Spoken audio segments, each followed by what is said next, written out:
Welcome to Teleforum, a podcast of the Federalist Society's practice groups. I'm Dean Reuter, Vice President, General Counsel, and Director of Practice Groups at the Federalist Society. For exclusive access to live recordings of practice group Teleforum calls, become a Federalist Society member today at fedsoc.org. Good afternoon, and welcome to this Federalist Society virtual event. My name is Sam Fendler, and I'm an Assistant Director of Practice Groups at the Federalist Society. Today, December 7th, 2022, we're excited to host Courthouse Steps Oral Argument, Moore v. Harper, featuring Andrew Grossman. Andrew is a partner at Baker & Hostetler, where he co-leads the firm's appellate and major motions team. He is an adjunct scholar at the Cato Institute's Robert A. Levy Center for Constitutional Studies, and he is an executive committee member of the Federalist Society's Free Speech Practice Group. If you'd like to learn more about Andrew, you can find his full bio at our website, fedsoc.org. After Andrew delivers his opening remarks on today's oral argument, we will turn to you, the audience, for questions. If you have a question, please enter it into the Q&A function at the bottom of your Zoom window, and we'll do the best to answer as many questions as we can. Finally, I'll note that all expressions of opinion today are those of our expert, not the Federalist Society. With that, Andrew, thank you for joining us today, and the floor is yours. Thank you, Sam. And thank you also to the Federalist Society for hosting this event. It's always a pleasure to talk about the court's business. Today, our topic is the argument held this morning in Moore versus Harper. It went on for, nearly 3 hours. And I think it provided a lot of clarity for a case that has been one of the most high-profile cases of this term, but also one of the most misunderstood. My plan for today is to briefly discuss the case's background, go over some of the topics that were discussed at argument today, give a little bit of analysis, perhaps some thoughts on the way the court is looking at the issues in this case, and then conclude with, it's always fraught to do it, but some predictions as to which way or ways the court might go. Beginning with the background of the case concerns the power of a state legislature when it is exercising its authority under the federal Constitution's Elections Clause. The Elections Clause gives a state legislature the power to prescribe the times, places, and manner of holding congressional elections.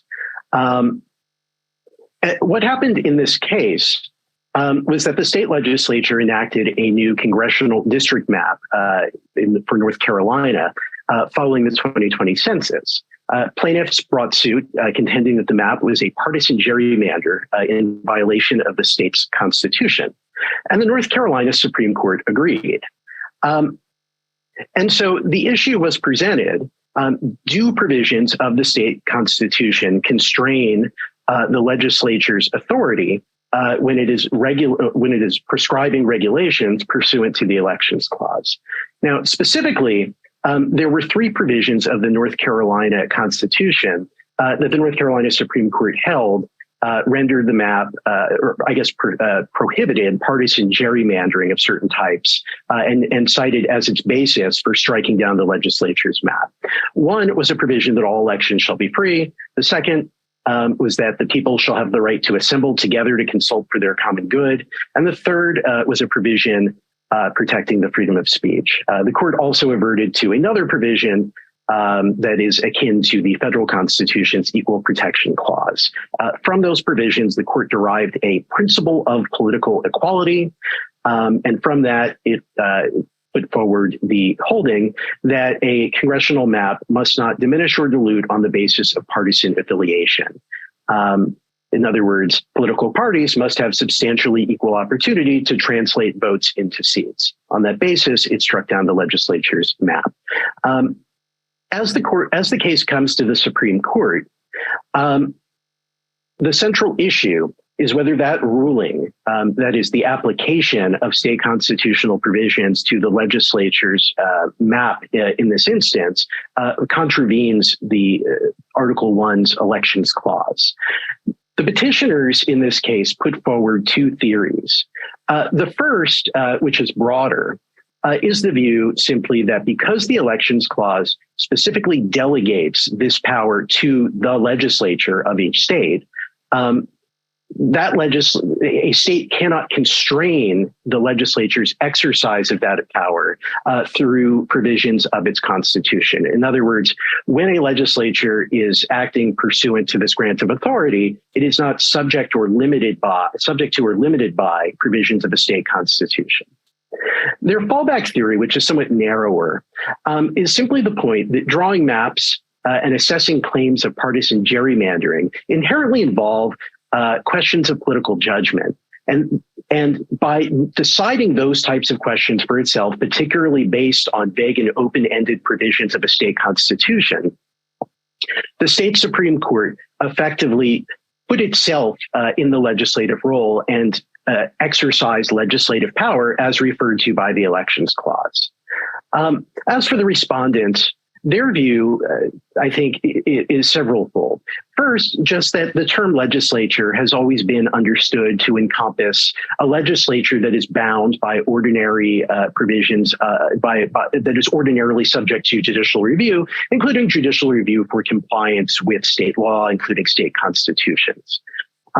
Their view also is based on history and the claim that for many years, perhaps as far back as the founding, I suppose I should say it's the framing of the Constitution, states have simply assumed that provisions of their constitutions did apply to state legislatures' promulgation of regulations pursuant to the Elections Clause. They also argue that the Supreme Court's precedents endorse that view. There's a lot more that could be said about the background of the case, but I think that's enough to set up the disagreement between the parties. At today's argument, there were a number of topics that arose, and I think it's fair to start off by saying that the argument was somewhat inconclusive. This wasn't a case where it is apparent exactly what it is the court is going to do or how it's going to approach the questions presented by this case. But I think we can identify several of the leading topics of discussion that interested the justices and drove the argument.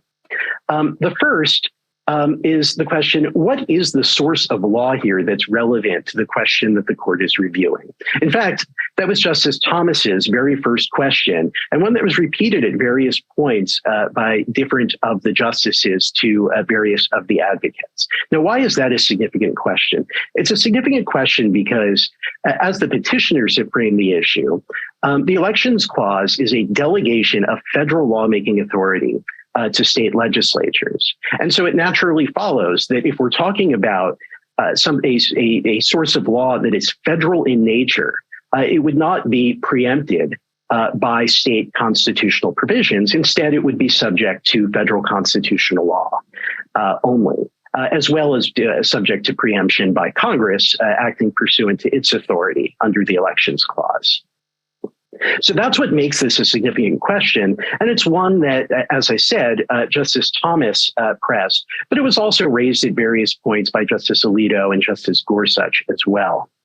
A second topic that was addressed in many questions relates to the text as well as the history of the Elections Clause. Of course, as for the text, the fundamental dispute is what the word legislature means and whether if that means narrowly a state's lawmaking apparatus, typically colloquially referred to as a legislature, whether that therefore implies a limitation that legislature is not subject to substantive state constitutional provisions. There were, of course, each side, has its favored history to cite. On the petitioner's side, they're happy to cite statements by James Madison, as well as Justice Story's participation in Massachusetts politics, as well as his famous constitutional treatise. On the respondent's side, they put great weight on state constitutional provisions that regulated elections in various ways, and according to them, also reached federal elections subject to the Elections Clause. They also put some weight on events that occurred in other states, some historical court decisions, as well as several court decisions dating as far back as I believe the 1870s, in which state courts struck down legislative congressional district maps. I think it's fair to say that there was no consensus one way or the other based on the history of the application of the Elections Clause. It's certainly not an issue that the court has ever decided directly, and the different historical materials do point in different directions.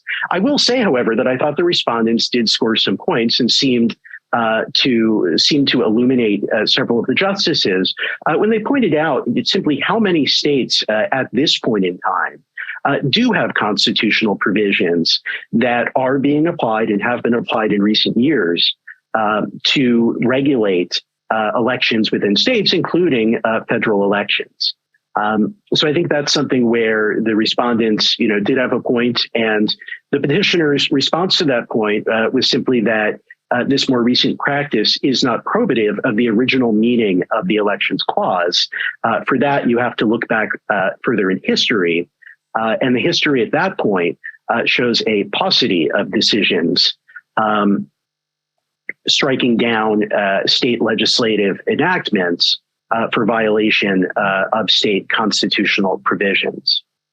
A third topic, and one that consumed, one that was raised in a great many questions, involved the various decisions cited by the respondents as supporting their view, and indeed, as they said in some instances, basically deciding this case. I identified four cases that were really three cases, I guess I should say, that were raised repeatedly. Particularly by the respondent. The leading one, of course, is the Supreme Court's decision in Smiley, where it held that a legislature's exercise of its Elections Clause power is subject to a gubernatorial veto if a state constitution does prescribe that. The petitioner's response to this point is simply that is a procedural rule, and that the U.S. Constitution takes legislatures as it finds them. They're, of course, established by state constitutions. And so the way that a state legislature enacts law is considered to be part of the legislature for purposes of the Elections Clause. And so that would include a gubernatorial veto, which was, of course, well known at the time of the framing, and was, according to several historical dictionaries, considered to be part of the legislature. As I believe it was Justice Gorsuch pointed out, there is a reason, for example, that the president's veto power is identified in Article 1 of the U.S. Constitution, which generally concerns the legislature, as opposed to Article 2. The second case was the court's relatively recent decision in Rucho versus Common Cause. That was the case where the court, in an opinion by the Chief Justice, held that partisan gerrymandering claims simply are not justiciable in federal courts as a matter under federal law. And the court's basis for that decision is that questions of gerrymandering really do involve inherently questions of political judgment. And they're simply not susceptible to judicially discoverable and manageable standards. It's just not the kind of thing that a court can decide while it is acting as a court and exercising judicial power. The court did, however, in Rucho, leave open the possibility that these sorts of claims could be addressed by state constitutions and by state courts. And so that, of course, is something that the respondents in this case have seized on as indicating that states do, in fact, have the power to control state legislatures through constitutional amendments, including constitutional amendments that may prohibit gerrymandering. The third case cited in support of the respondent's position was the Arizona state case from several years ago. This was another case that involved the Elections Clause. And the question there was whether a referendum that created a nonpartisan redistricting commission was an appropriate exercise or was, I guess, consistent with the Elections Clause, or whether that was a usurpation of the state legislature's power under the Elections Clause. Surprisingly enough, the case was not subject of deep discussion and oral argument, despite being a football in the parties' briefs. Of course, the respondents argue that by authorizing a referendum process, which is akin to the processes that are used frequently to adopt state constitutional amendments, that the Arizona state case very nearly decides this case. And indeed, Arizona does contain some broader language expressing the view that state legislatures are, at least in some instances, constrained by state constitutions. On the other hand, the petitioners point out that the substance of the power that the redistricting commission was exercising in that case was actually not part of that case. What was really at issue was the propriety of the referendum itself, and the court's decision doesn't extend beyond that. Whichever way the court looks at it, for whatever reason, the parties, even including the respondents, did not place great emphasis on the Arizona state case. The fourth case I'll mention, and this was brought up more by the petitioners, was the court's Palm Beach County case. This was a case that was a forerunner of Bush versus Gore, and in this decision, the Supreme Court vacated a decision of the Florida Supreme Court for the reason that the Florida Supreme Court's for the reason that it was unclear to what extent the Florida Supreme Court was premising its decision on interpretation of state law versus the application of the provisions of the state constitution. And that decision, which is under the electors clause, which is similar to the elections clause in assigning power to the legislature of a state, that decision did quote language from a case called McPherson versus Blacker that opined that it would be improper for a state to constrain a legislature's exercise of authority through constitutional provisions.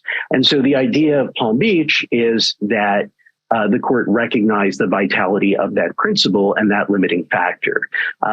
I think while Palm Beach was mentioned a number of times, there was, particularly by the petitioner, there was some pushback, including by Justice Kavanaugh, that the decision simply doesn't extend that far, that it was largely a procedural decision, that it was unanimous, and that its language and reasoning are somewhat more ambiguous and somewhat lacking. The next topic I'll mention was a strange new respect for Chief Justice Rehnquist's concurrence in Bush versus Gore. In Bush versus Gore, there was an argument. The court ultimately decided the case on equal protection grounds.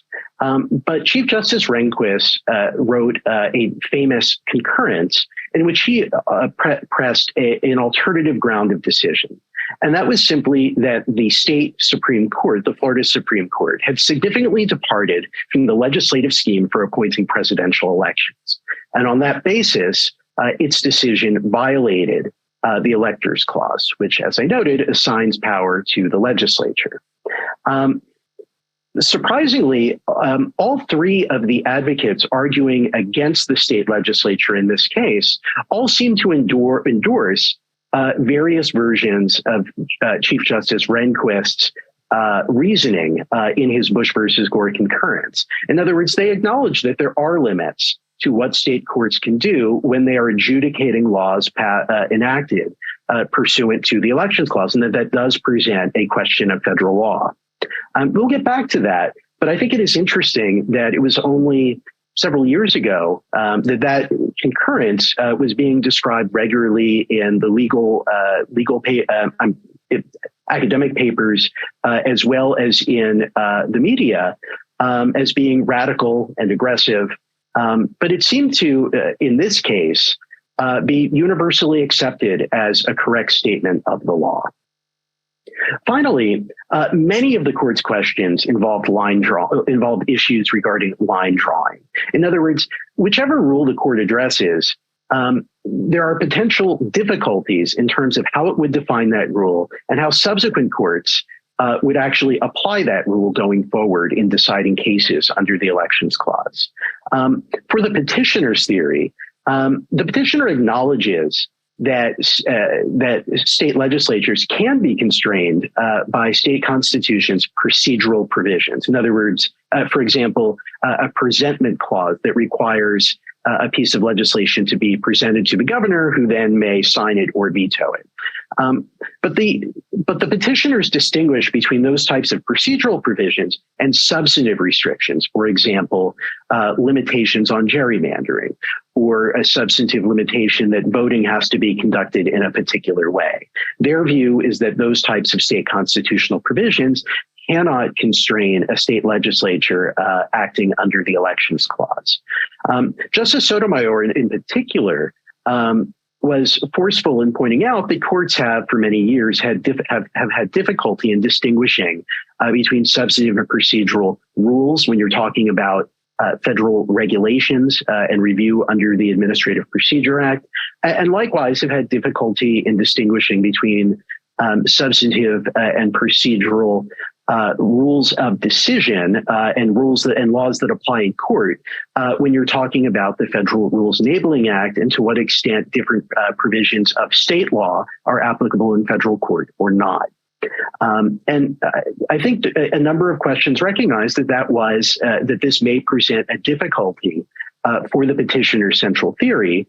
Of course, the petitioner's response was that this is the type of distinction that courts draw all the time. And that in this instance, the mine run of provisions are pretty clearly fall on one side of the line or the other. In other words, as a practical matter, it really isn't that hard. The second concerned the argument that was pressed, particularly by respondents, that the proper standard is when a state really gets, and I'm just going to say, a state court gets off the reservation. And there were any different number of ways that the Respondents' Council, as well as the Solicitor General, any number of different ways that they expressed this particular standard. But the idea is that when a state court departs too far from a state law and from a state constitution, what is the right standard there? Is it, as Chief Justice Rehnquist said, a significant departure from state law?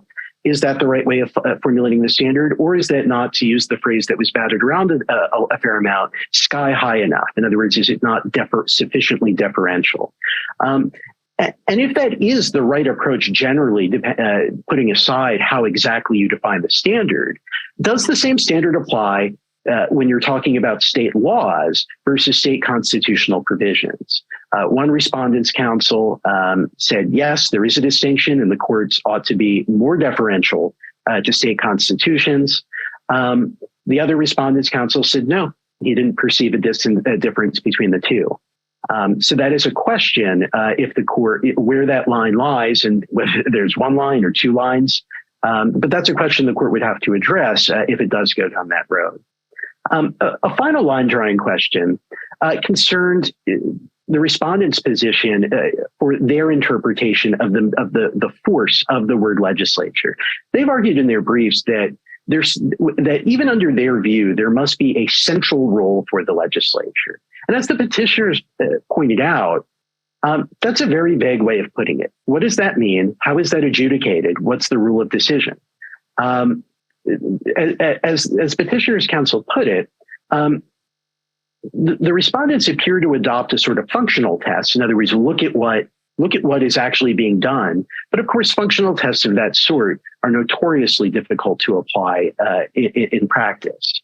For that reason, the petitioner argues that their more formalistic test regarding substantive versus procedural constitutional limitations is a much easier one to apply. But I think the point stands that whichever way the court goes, however it interprets the Elections Clause, there may be some line drawing questions, and the court may be forced to try to put pen to paper and flesh out a workable standard. So I'd like to give a few points of analysis, sort of my takeaways from the decision. And the one I'm going to start with doesn't really go to the merits of the case, but I think it really does drive a lot of the public interest in this case. And this is the dog that didn't bark. For months and months and months, we've been hearing a parade of horribles we've been hearing stories about a parade of horribles that would follow if the court were to rule for the legislature in this case. For example, that the legislature could steal an election after election day and take the votes away from the voters, that state legislatures could wholesale disenfranchise groups of voters, engage in invidious voting discrimination, that somehow our whole democracy would be placed at risk.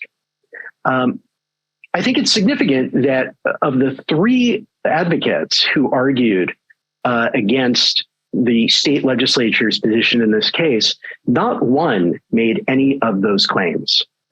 There was no claim that a decision for the state legislature would allow the stealing of elections. There was no claim that it would result in disenfranchisement.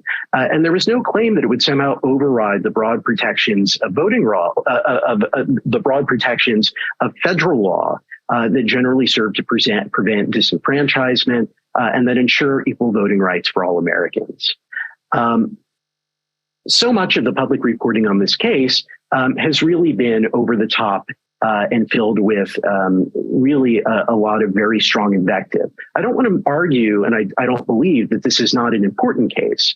It is an important case because it asks the question of whether federal election rules will be decided by democratically elected legislatures versus, in some cases, state courts wielding open-ended and vague provisions of state law. And that is a very important question. But as to whether our democracy hangs in the balance and legislatures might steal elections, that simply isn't what this case is about. And I think anybody listening to today's oral argument would recognize that those simply aren't the stakes by the people who actually, according to the people who actually know what this case is about. Second, what do the justices think of the legislature's primary theory? In other words, this categorical rule that a state legislature can never be constrained by substantive provisions of a state constitution. Well, I think we know where probably at least five of the justices stand on this.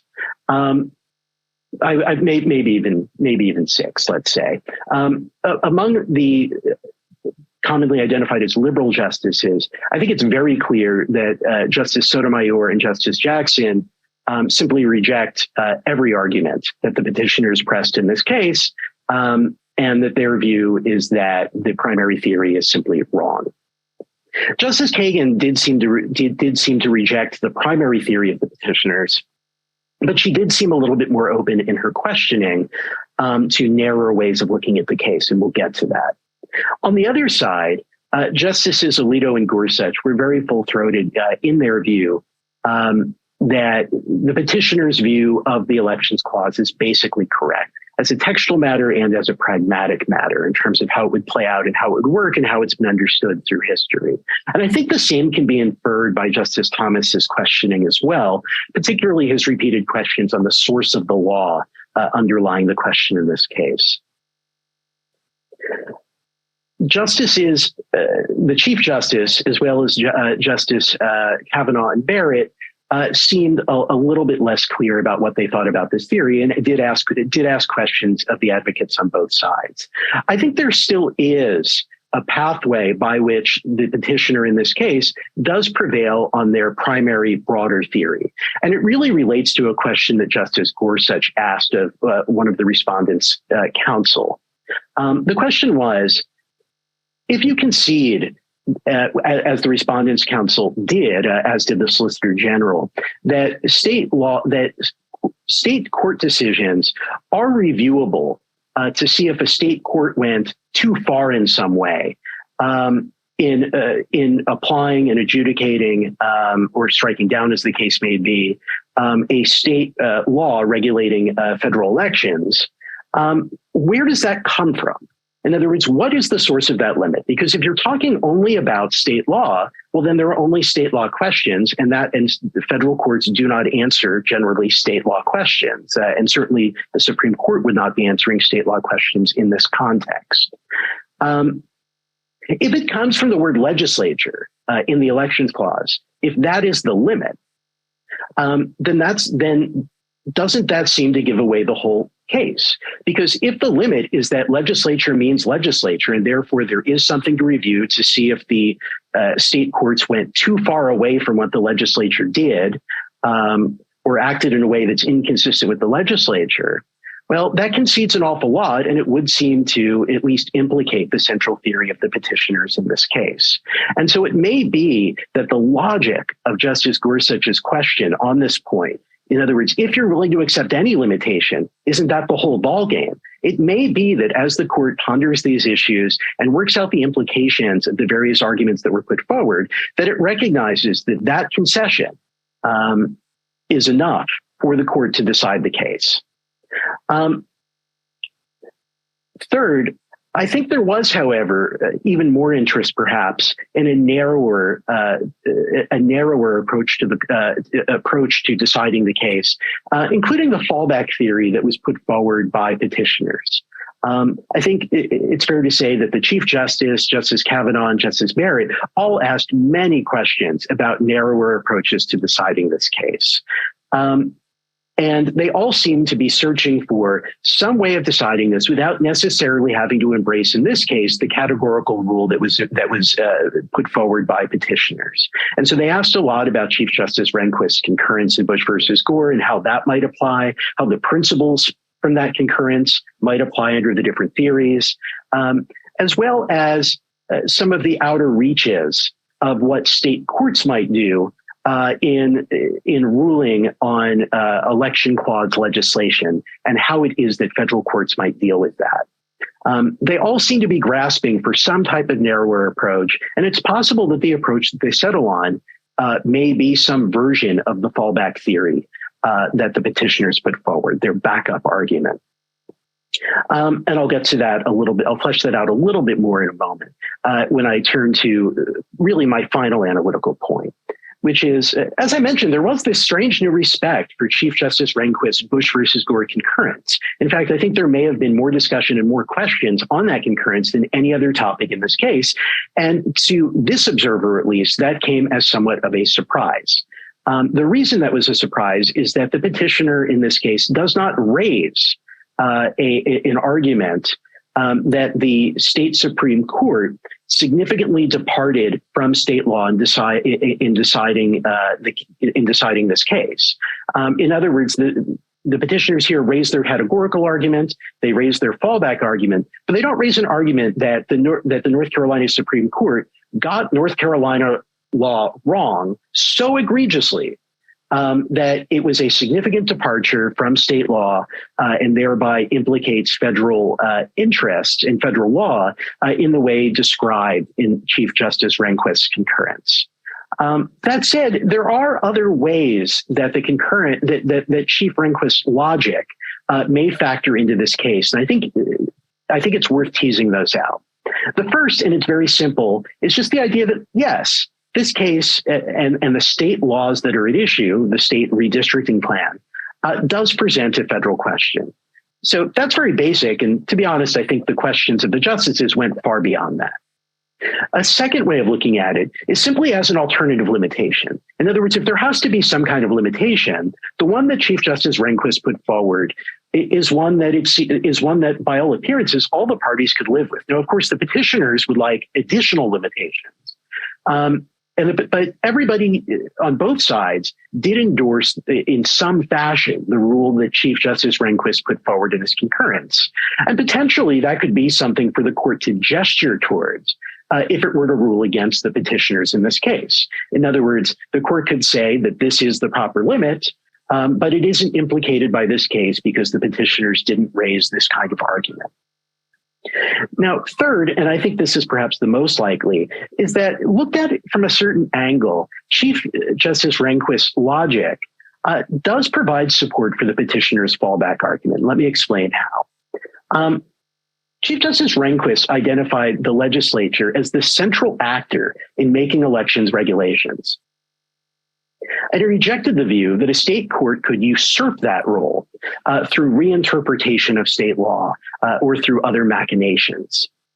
Now, if you take that, you can combine that principle with Rucho, which recognized that questions of partisan gerrymandering involve inherently political judgments of the sort that aren't intrinsically judicial. In other words, it's legislating, even if it's something someone is asking a court to do.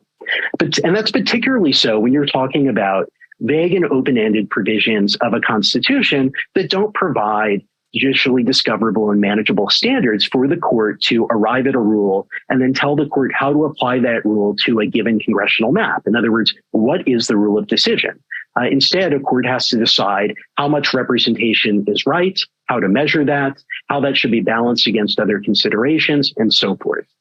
And so if you combine the logic of Chief Justice Rehnquist's concurrence with the logic of Rucho, what you get is a rule that suggests that in a case like this one, a state court has gone too far if it relies on vague and uncertain constitutional provisions to override a legislature or to devise its own map or its own standards for partisan gerrymandering.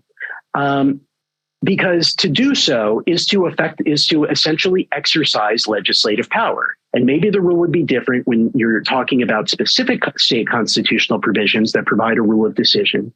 Maybe the rule would be different if the state itself had proposed a rule, if state law itself had proposed a rule of decision.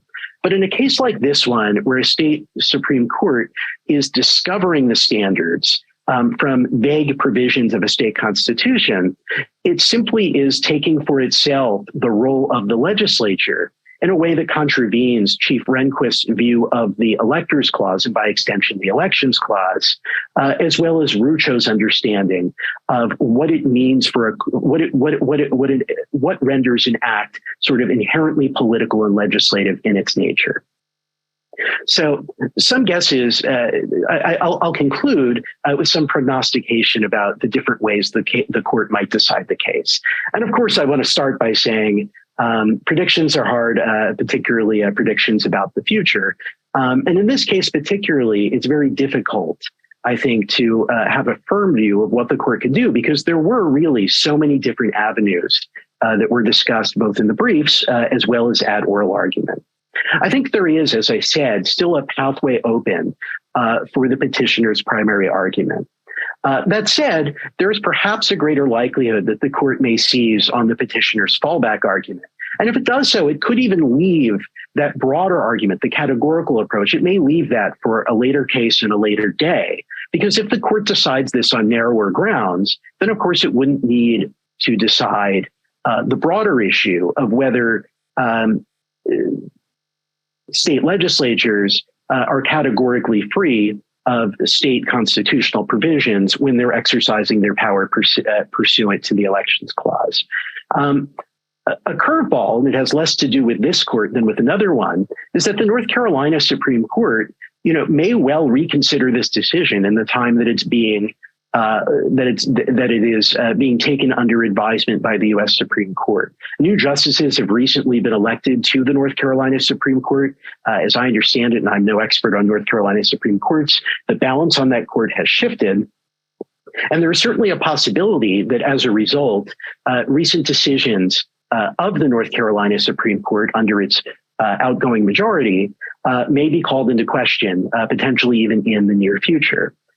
If that happens, it is certainly possible that the U.S. Supreme Court may not even wind up deciding Moore versus Harper.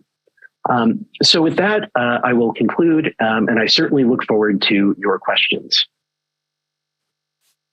Andrew, thank you very much for all of those remarks. It's very helpful. So we will now turn to audience questions. I will mention once more that if you have a question, please, you can enter it into the Q&A function at the bottom of your screen. And Andrew, for the first question, I want to start where you started, which was that back and forth with Justice Thomas, in which he noted that his court does not generally review state Supreme Court's interpretations of their own state's constitution. And to that, the petitioner noted that the decision violated the election clause of the federal constitution.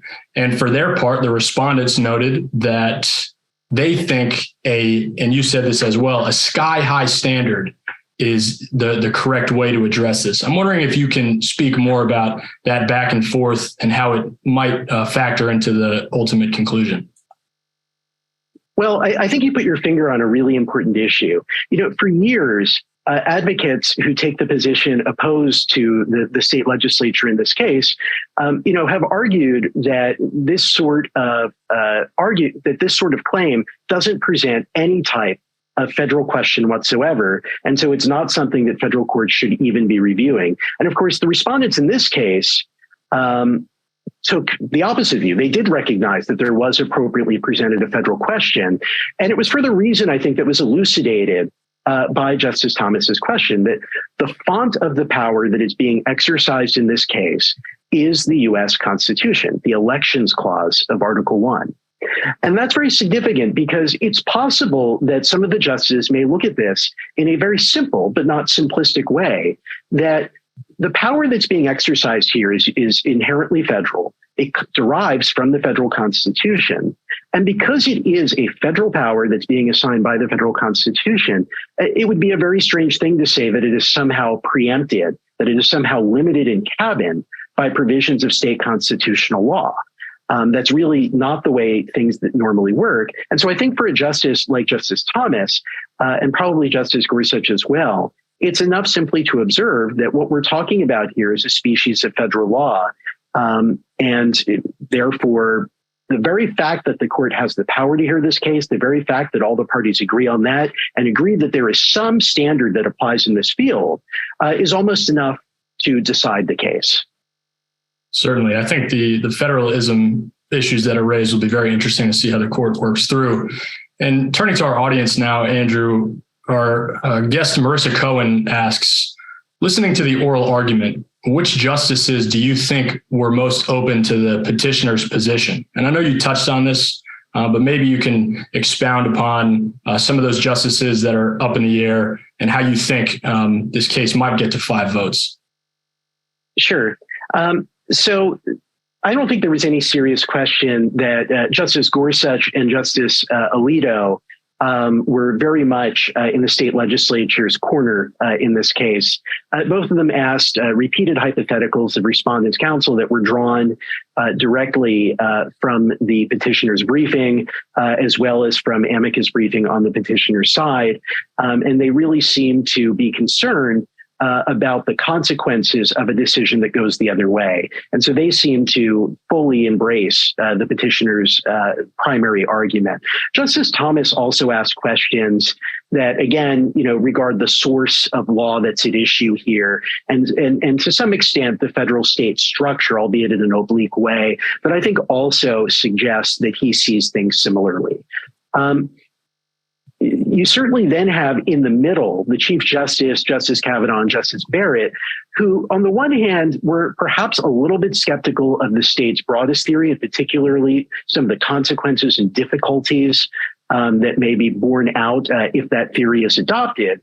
But at the same time, they were troubled, I think, by what the North Carolina Supreme Court did here, and by the idea that there wouldn't be some limitation, some justiciable limitation on state courts' authority in this area. And so they did seem to have some sympathy for the petitioner's view that, even if you disagree with the broader point, the narrower fallback argument about what the court did in this case, and that's something that would really apply mostly in redistricting cases, that it was improper and that there have to be some ascertainable limits here that really do have some bite. And I think a lot of their questions were devoted to trying to flesh that out and think through how a decision might reach that end. So potentially, if you count that up, that's 6 votes, albeit on different grounds. And it's certainly possible that the court could go either way or that there could be a split majority decision. But I think, at this point, the petitioner's overall position, in other words, their hope that the decision below will be reversed or vacated, is really still in the mix. And Andrew, you talked a bit about that primary theory, the independent state legislature theory. And we have a couple questions from our audience today, and we've also heard a lot about it. You've mentioned a bit about it, as I said, but I'm wondering if you could perhaps expound upon what that theory might actually look like in practice. And, if in practice, this theory would be terrible, if it would be fine, or what you might think about that. Sure. So in practice, the theory, petitioner's main theory in this case is basically what prevails almost all of the time nowadays. And so in that respect, it wouldn't be, really any much of a difference from what we're used to in terms of electoral rules and regulating federal elections. Let me start by saying I dislike the term independent state legislature theory because I don't think it's very accurate. I think it misleads more than it informs, because it's common ground, between all the parties in this case. And frankly, I think anybody who's really discussed this issue, that state legislatures are subject, the laws that they enact pursuant to the Elections Clause are subject to judicial review. Really, the question and the difference between the parties is what body of law applies when their enactments are subject to review. Is it state and federal law, or is it only federal law? The petitioners, of course, say the latter. The respondents say the former. But that really is the debate. But I don't think anybody's arguing that state legislatures are independent in any way that is abnormal or unusual. In terms of how things play out, the greatest difference, if respondents' primary theory is adopted, would simply be that in some cases where states have assumed that constitutional provisions regulating different aspects of elections apply to federal elections, those provisions would no longer apply. That sort of issue isn't really going to be raised until somebody sues over it or until there's some type of dispute. Courts, of course, have all kinds of equitable powers, and there are limitations on equitable relief that are regularly applied in election law lawsuits, particularly shortly before and shortly after elections, to make sure that everybody has a fair opportunity to vote under the same rules, and that everybody knows, properly how the election is being conducted and how, to make sure that there's certainty on the ground. So as a practical matter, there might be, if the court issued a decision for the state legislatures on their main theory, there might be at the outset some uncertainty in a few states as to whether certain provisions are applicable or not. And, presumably that's something that a legislature could fix in short order. But even if it didn't, we're talking about a little bit of disruption. And I think it's notable, and this will be the last thing I would say, is that really was the only, for all the parade of horribles we've heard about this case, that was really the only thing that the Respondents' Council brought up at argument, was simply that there might be some uncertainty following a decision, and that might lead to some litigation to determine what laws properly apply in a given instance. So, for all the fear-mongering and rhetoric that we've heard in recent months, that seems to be, by anybody's measure, about the worst that could possibly be expected. I think that's certainly helpful. And as you mentioned, as far as the parade of horribles are concerned, we did hear about that in the oral argument. I do want to shift gears, though, now, because something else that appeared quite a bit is the question of constitutional interpretation, of reliance on history and textualism. And we have a question from one of our audience members who asks, was there much discussion on how the word legislature should be defined in the Elections Clause? So there was some discussion. Some of it comes from the ratification, and some of it comes from the ratifying conventions and debates around that. And some of it comes from state legislative type debates in the years following the framing of the Constitution. There isn't a lot of evidence on it, but what little there is that I have seen generally does support the sort of commonsensical view that legislature means what we all colloquially know it to mean. It means legislature, and in some instances, in some definitions at the time, it might be expanded to include the legislative process. So as a matter of original meaning, that seems to be the evidence that we have out there. There is some evidence regarding the drafting history of the Elections Clause, with the idea, as petitioners put it, that it was that the original version of the Elections Clause was drawn by something called the Pinckney Plan, and then was subsequently revised to replace the word state, which had originally been used, with the word legislature. And so that provides an additional reason to accord meaning to the word legislature, because that's what was used in place of state. And if the word that had been used was state, then, the issue that's present in this case, would be very easy to decide because a state can do whatever it wants and there aren't any limits on that. In other words, it wouldn't be assigning this power specifically to a particular organ of the state. I would be remiss, however, if I did not note that the evidence regarding the Pinckney Plan is contested. Some people aver that it is a fraud or a forgery. There seems to be a very vivid and frankly fascinating historical debate over the provenance of that evidence. And who drafted what, when, and what was in the original Pinckney Plan versus a sort of reconstituted draft that was prepared many years later. It's a fascinating debate. But I think at the end of the day, when you're looking at original meaning, there were dictionary definitions. And, as the Chief Justice forcefully argued in his dissent in the Arizona State Legislature case, legislature was not a word of uncommon meaning. And so if the court looks at this as a matter of original meaning, that could be a fairly straightforward way to look at it.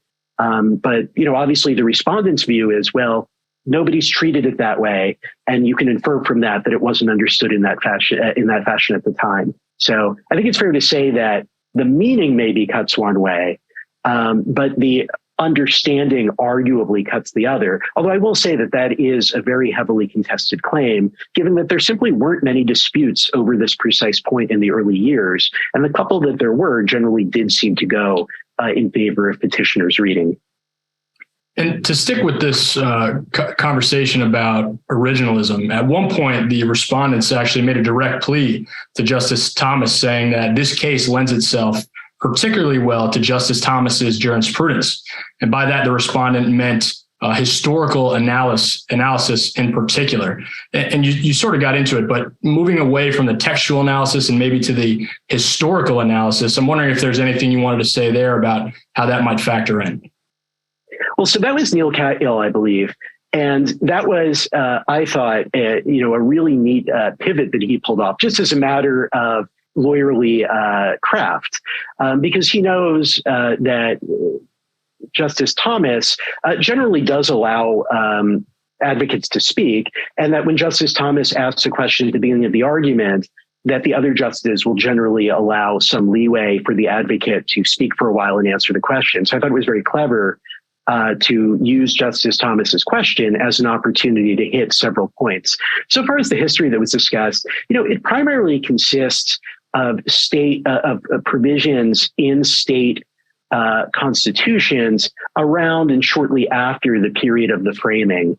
And I think the historical evidence there is it's very contested, and I'm not really sure that either side scores a clean win on that. A lot of the provisions at issue did regulate elections, but they did so without specifying whether or not that included federal elections. And it's not apparent for many years that anybody really recognized the force of the elections clause. In other words, that anybody said, well, this provision can't apply in this instance because we're talking about a federal election. And so what you wind up with are some general clauses that, were enacted to regulate elections generally, and may have been applied in some cases to federal elections, but it's not really clear what they meant or what light they shed on the original understanding of the elections clause, in particular, the use of the word legislature in that clause. So there is one state constitution that actually is a little bit more explicit. I should say very explicit, that its provision did reach federal elections. So that is, again, another piece of evidence in their favor. But I think that was the one constitution that was actually clear cut in favor of respondents' historical understanding, whereas so much of the other evidence that's out there concerning historical practice is really just equivocal. I'll just give one example. The first time this issue really came to the fore was during the Civil War, because a number of states had constitutional provisions that required ballots to be cast in person in the state. So, of course, for many states, there were many soldiers who were out of their states because they were deployed in the war. So a number of state legislatures enacted laws permitting those soldiers to vote by absentee ballot. And the different states went different ways in terms of how they assessed the conflict between those statutes and the state constitutions. Some states held that the state constitutions controlled. And in those instances, the soldiers were not allowed to vote in elections during the Civil War, including in federal elections. Whereas other states like New Hampshire and Vermont held exactly the opposite. That under the Elections Clause, the legislature had primacy over contrary provisions of a state constitution, and that therefore the soldiers could vote via absentee ballot. So that was really the first time this battle was joined in a way where there was a clear recognition of the problem and a clear resolution to that, albeit the resolution went different ways in different states. But I think that only underscores how much of the history here is contested. Andrew, so we are pushing up on our time limit here, but I do want to pose one final question from our audience. And the question is there any chance of, or perhaps a room for, a decision that a state constitutional provision that limits the legislature's authority is binding, but not judicially enforceable? Well, to be honest, I'm not really sure how that would work.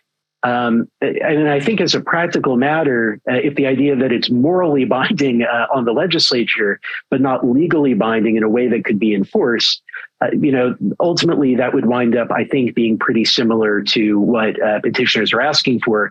I'm not sure that they have a strong view on the moral question as to whether legislatures, ought to, as a matter of comity or ethics or morality or what have you, follow the provisions of state constitutions. If it was simply not enforceable, you'd have to ask, well, what's the reason for that? And presumably it would be an interpretation of the Elections Clause that matches pretty well with what petitioners are asking for in this case. Certainly. So, Andrew, in our final minutes here, I want to ask if you have anything left that you'd like to leave our audience with today. I think the thing I would leave with is just, as I said at the outset, this has probably been the most misunderstood case of this term. And it's really too bad because it's a fascinating case. It's a case of first impression involving an important clause of the Constitution. And so really does provide a good road test for original public meaning and originalist interpretation. There are some really fascinating textual, traditional and historical arguments in the case. And it does have very important consequences because the question ultimately is who decides what the rules for federal elections are going to be. And that is, of course, an important question. I think it is very unfortunate that there has been so much misleading rhetoric and controversy ginned up over the stakes of this case. And the false notion that, our very democracy is somehow at risk, depending on how the court decides the case. I think anybody who listens to the recording of the argument today, and I hope I've conveyed this adequately, would understand that as high as the stakes may be, that is simply not on the table. And nobody argued that it was. I don't think it does anyone a service when there's so much misrepresentation about the court's business. I would be pleased if I did my small role in helping to elucidate what really is going on before the court, what the stakes actually are, and why it matters. Excellent. Well, Andrew, on behalf of the Federalist Society, I do want to thank you for sharing your time and your expertise with us today. I want to thank also the audience for joining us. We greatly appreciate your participation. Please check out our website, fedsoc.org, or follow us on all major social media platforms at FedSoc to stay up to date with announcements and upcoming webinars. Thank you all once more, and have a great evening. Thank you for listening to this episode of Teleform, a podcast of the Federalist Society's practice groups. For more information about the Federalist Society, the practice groups, and to become a Federalist Society member, please visit our website at fedsoc.org.